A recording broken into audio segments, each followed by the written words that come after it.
नमस्कार विद्यार्थियों, आज हम काव्य खंड का एक जो चैप्टर है कवि रसखान का, उसको आगे कंटिन्यू करेंगे।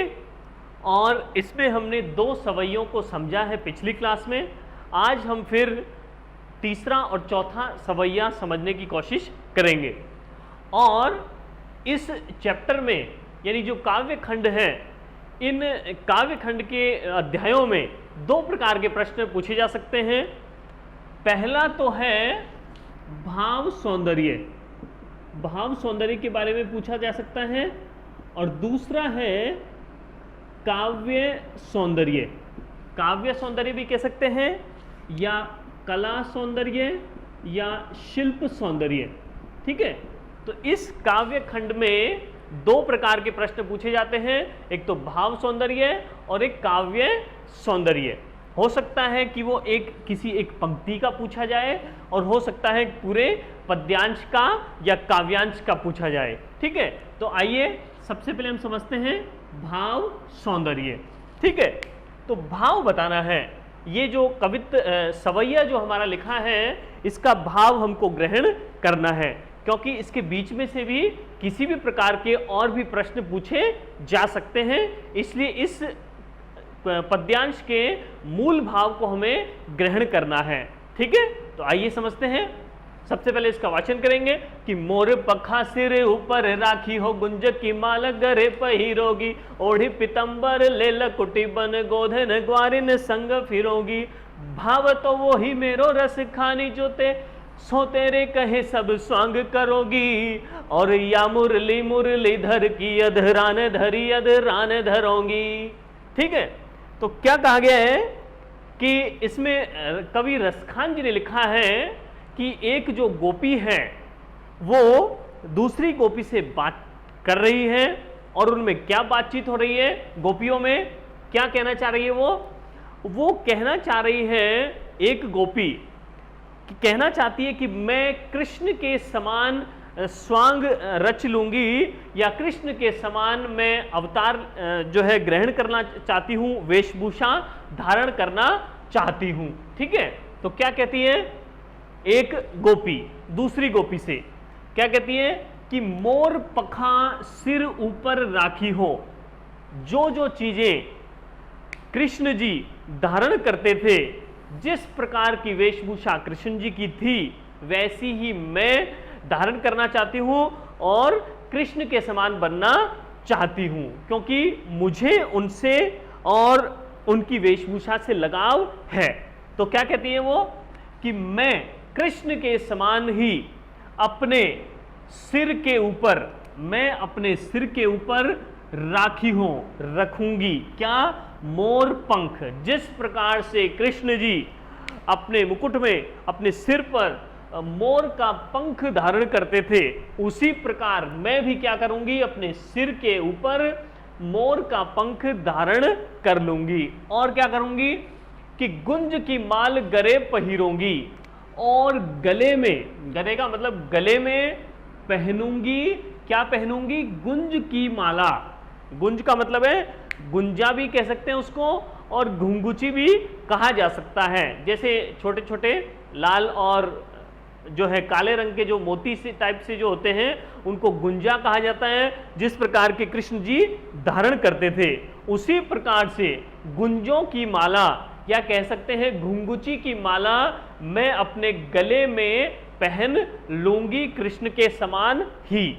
और क्या करूंगी कि ओढ़ी पितंबर, पितंबर का मतलब है पीत प्लस अंबर, पीत का मतलब पीला, अंबर यानी वस्त्र। मैं क्या करूंगी, पीत अंबर यानी पीला वस्त्र ओढ़ लूंगी। कृष्ण जी को पीले वस्त्र पसंद थे, तो मैं भी उन्हीं के समान पीले वस्त्रों को धारण करूंगी।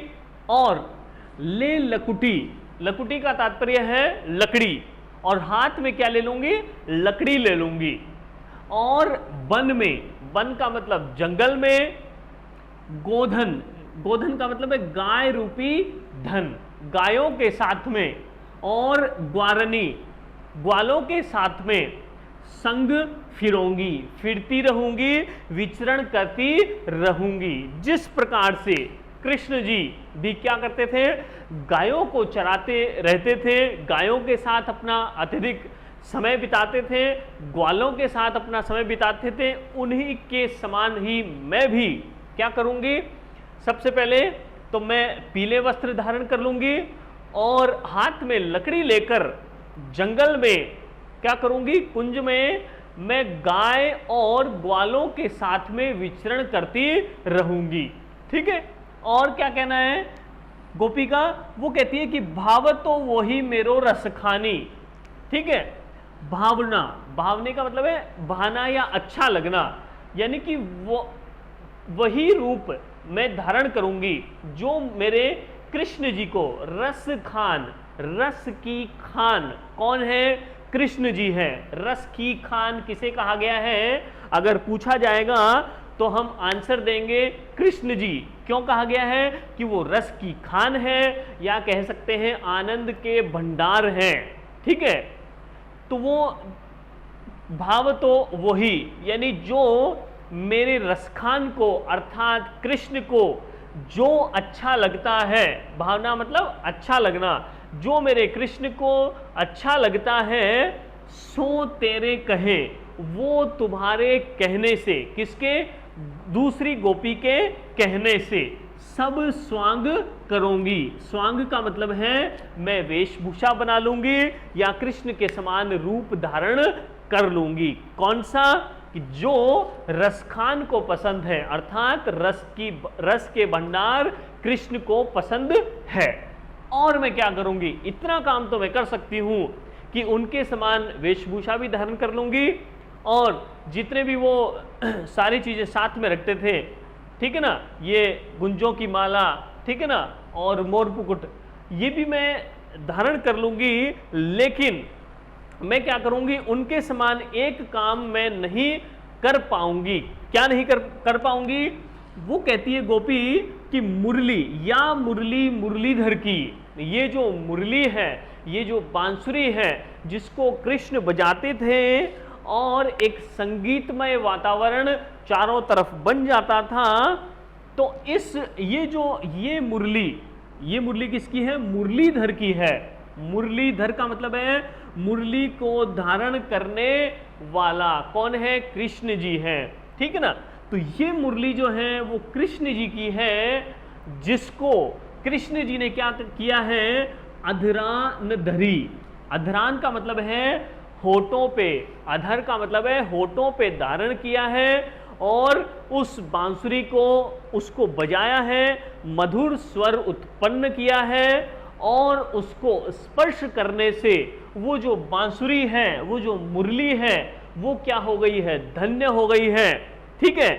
तो उस मुरली को जिसको कृष्ण जी ने अपने अधर पे धरा है, होठों पे धारण किया है, इतना ऊंचा स्थान प्रदान किया है, लेकिन मैं उस मुरली को अधरा ने धरूंगी। मैं अपने उस मुरली को मैं अपने होठ पर नहीं धारण करूंगी।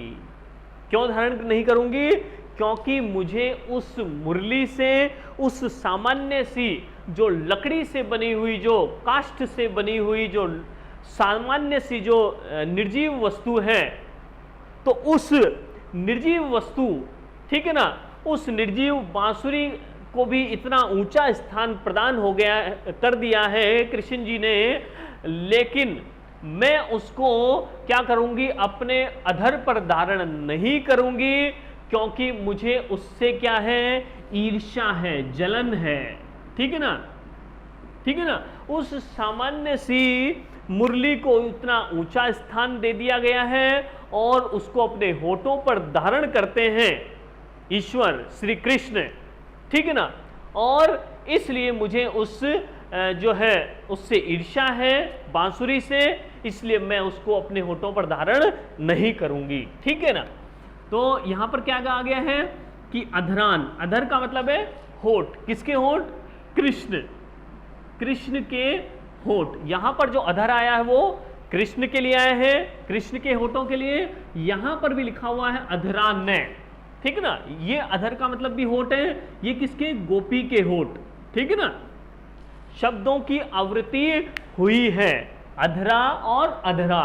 तो शब्दों की आवृत्ति होने के कारण यहां क्या हो जाएगा, यमक अलंकार हो जाएगा। ठीक है। और दूसरा शब्द है मुरली और मुरली, ये शब्द को तोड़ने पर मुरली शब्द निकलेगा और दूसरा ये मुरली शब्द है। तो यहां पर फिर से आवृत्ति हुई है शब्द की, इसलिए यहां पर भी यमक अलंकार है और यहां पर भी यमक अलंकार है। ठीक है। तो आइए फिर से एक बार हम समझते हैं इसका भाव। क्या कहा है कि एक गोपी दूसरी गोपी से बात करती हुई कह रही है कि मैं कृष्ण के समान स्वांग रच लूंगी, उनके समान मैं रूप बना लूंगी, बनाना चाहती हूं क्योंकि मुझे उनका रूप अच्छा लगता है, मनोहर लगता है। तो मैं क्या करूंगी कि सबसे पहले मैं अपने सिर के ऊपर मोर का पंख रख लूंगी, धारण कर लूंगी, और गले में गुंजों की माला या घुंघुची की माला पहन लूंगी, और मैं पीला वस्त्र ओढ़ करके, यानी पीले वस्त्र में धारण कर लूंगी, हाथ में लकुटी लेकर, लकुटी का मतलब है लकड़ी लेकर, हाथ में लकड़ी लेकर गायों के साथ और ग्वालों के साथ में मैं विचरण करती रहूंगी जंगल में, वन में। और क्या करिए कि जो मेरे रसखान को अर्थात श्री कृष्ण को पसंद है वही रूप मैं धारण कर लूंगी। सो तेरे कहे, तुम्हारे कहने से हे जो गोपी हैं, हे दूसरी गोपी, तुम्हारे कहने से वो कृष्ण के समान सारा स्वांग बना लूंगी, रूप धारण कर लूंगी।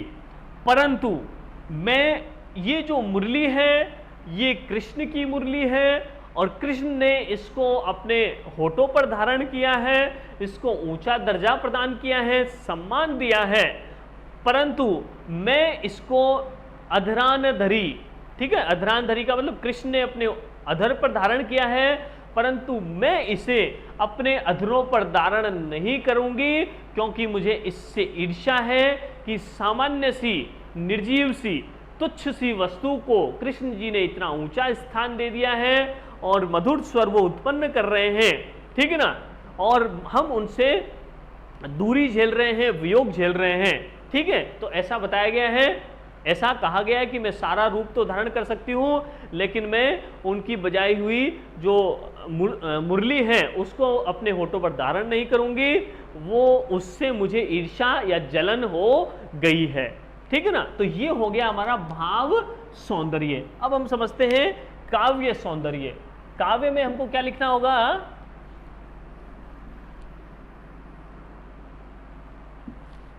काव्य सौंदर्य।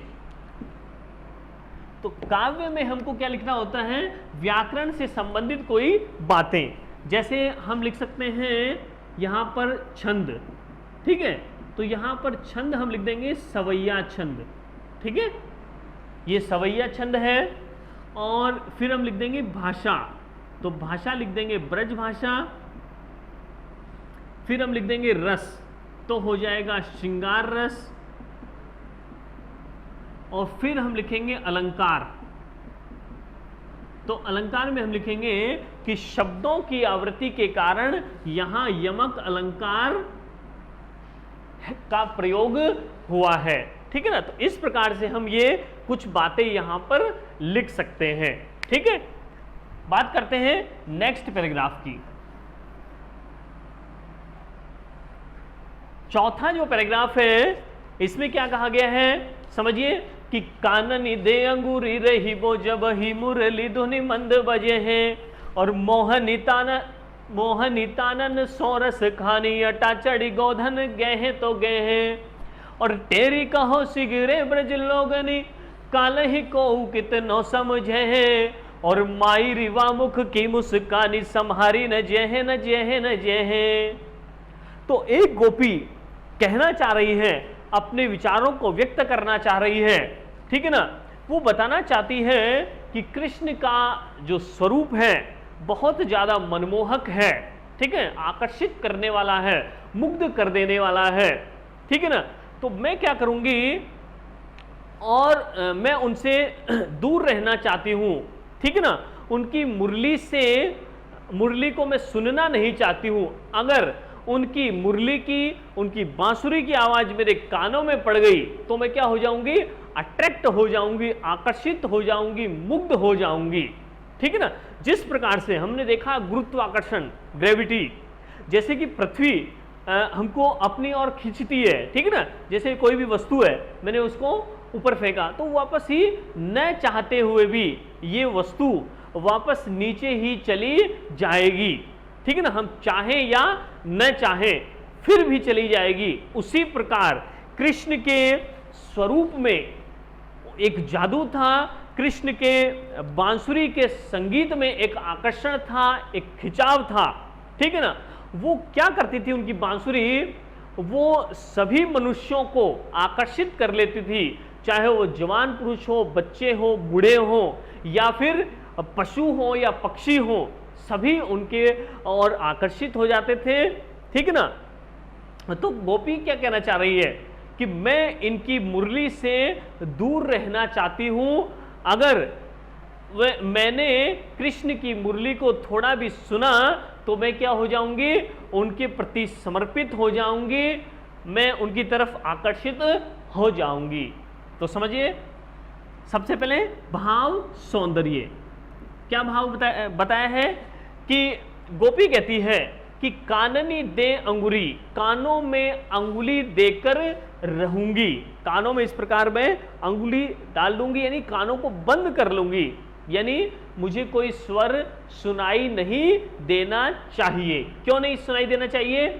जब ही मुरली धुनी मंद बजे हैं, जब कृष्ण जी मुरली को मंद स्वर में बजाएंगे, तब की बात है कि जब भी कृष्ण जी अपनी मुरली को मंद स्वर में बजाएंगे, तब मैं अपने कानों में अंगुली देकर रहूंगी या अपने कानों को बंद कर लूंगी, ठीक है ना।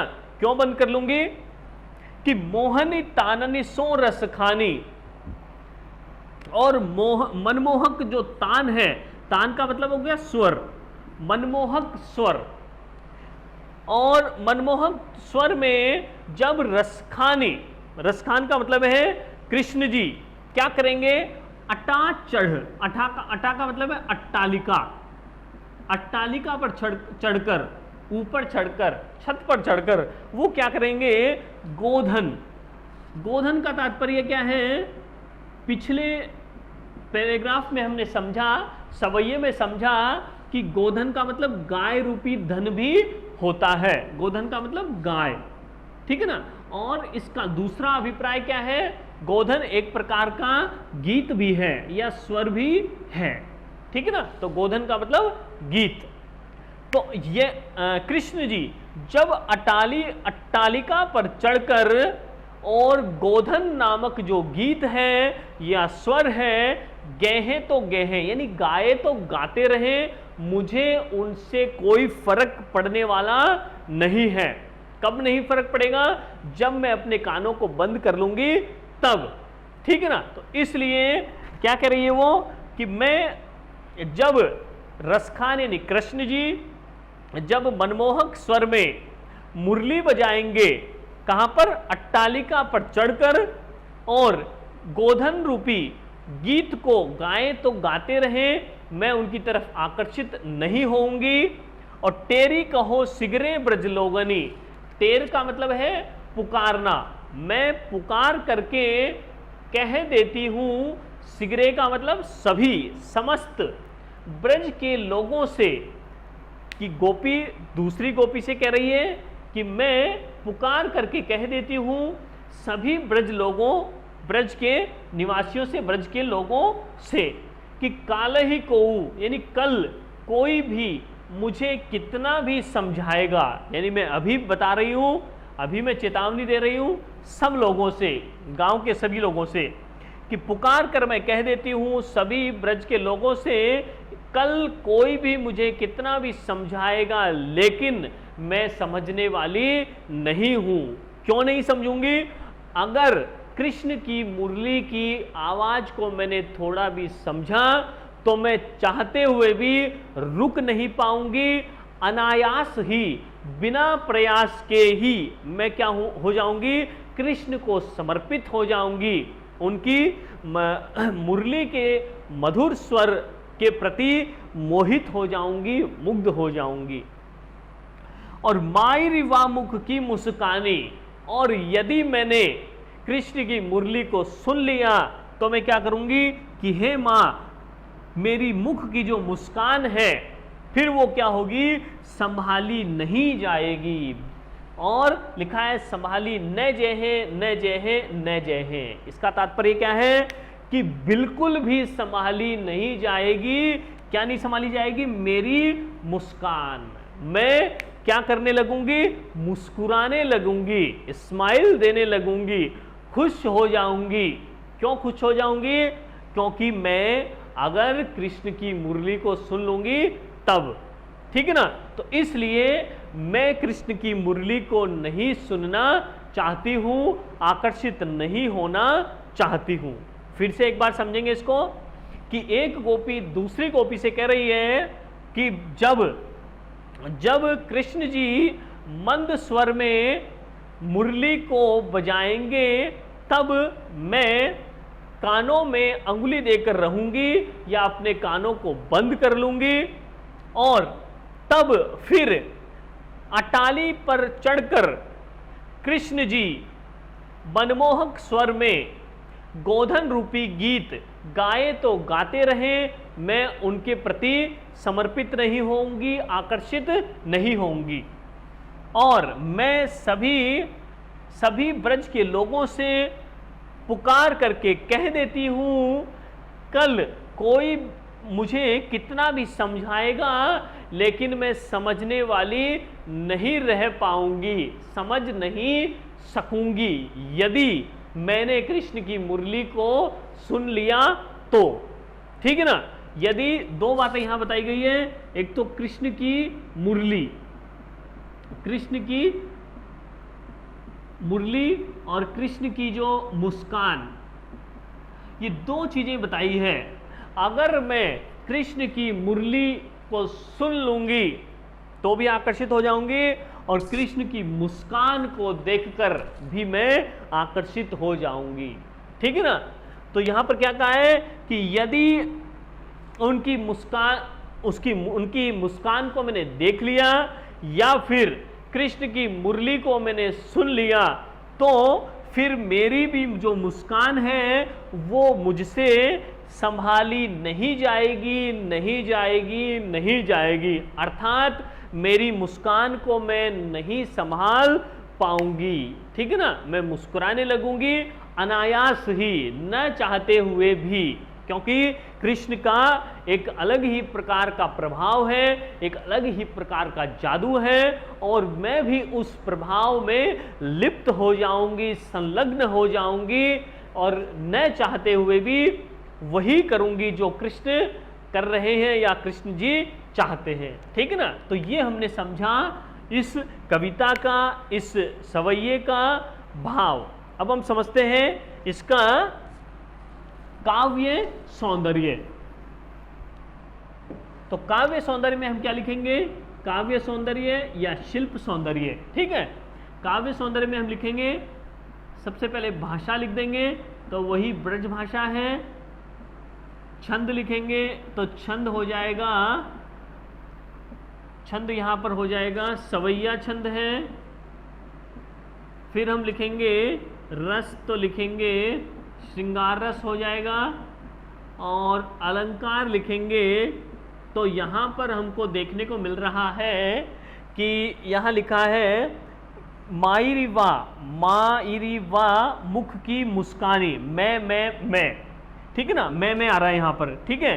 तो यहां पर क्या हो रहा है, मैं की आवृत्ति हो रही है, और लिखा है कि काल ही कोऊ कितनो, कै, ठीक है ना, कै की आवृत्ति हो रही है। तो जहां पर वर्णों की आवृत्ति होती है तो वहां हम लिखते हैं अनुप्रास अलंकार, ठीक है। तो इस प्रकार से इस चैप्टर का हम क्या कर सकते हैं, भाव सौंदर्य और काव्य सौंदर्य लिख सकते हैं। धन्यवाद।